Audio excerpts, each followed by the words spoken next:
I'm assuming you read the title, so I'm just gonna get straight to the point. Number 1, learning a language. This could be any language you find mildly interesting. For example, I'm learning Korean, and what I would do is complete the daily lessons on Twitter, as well as watching the Talk to Me in Korean series and reading their books. What I recommend is that you search up your language of interest in YouTube and just watch the videos that come up, because usually people like to share their experience and advice on how to learn a new language there. Overall, this makes you an interesting person, as now you've just potentially increased the number of people you can talk to, and bilinguals overall are they just seem more intelligent. Number 2, reading. There's a wide range of material you can read nowadays. You can read self-improvement books, fantasy, science fiction, and whatnot. I don't recommend forcing yourself into reading only one genre though. Explore your interest and make it a habit to read more often. Oftentimes, books have a way of being more relaxing and less overstimulating than media and life in general. So, if you find yourself to be the type of person that feels like life is moving too fast, a book can help slow it down a little. Number 3, coding. It's just cool. Every time I hear someone say that they can program something, I already have a high level of respect for them. And it's not that difficult to start, in all honesty. I recommend using Codedex, which is a website that gamifies the coding process. It's free, but after you reach a certain point, you have to pay for a subscription. Not to worry though, even with a free account, you can learn a lot, and there are lots of computer languages you can learn, like Python and HTML. Number 4, learning an instrument. Similar to learning a language, people that play an instrument have this association around them that they are simply more disciplined and put together people, because the hours and hours of time that it takes to practice something like an instrument or like learning how to play the piano is just respectable. It just shows that you're not the type of person to waste your time scrolling on social media, that you have hobbies outside of school and stuff. Number 5, dancing. In my personal opinion, people that can dance are hot. There, I said it. Number 6, chess. I don't know why, but as soon as I hear that someone knows how to play chess and that they do it as a hobby, I immediately think that they must be some sort of intellectual genius.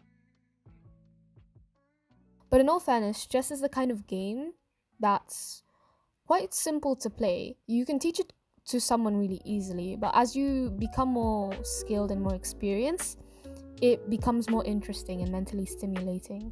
And it is indeed a strategical battle that people keep stereotyping it as in the internet or in social media, etc. It is an interesting game when you know how to play it, and when you know how you can trick people and play mind games and strategies and stuff. It just becomes more interesting. So yeah. Number 7, writing. I know this can be challenging depending on your literacy proficiency. However, I find this to be very relaxing, being able to just put my thoughts out on a computer or onto paper, and being able to read it back, seeing the way I think, and just overall being able to write a story in general and showing it to other people in the form of writing is cool. It doesn't have to, when I say writing, it doesn't have to be, write a book for people. It could be writing poetry. It could be a book if you want. It could just be journaling, writing your thoughts down. But overall, I think writing is a good hobby to have. Number 8, doing some kind of art.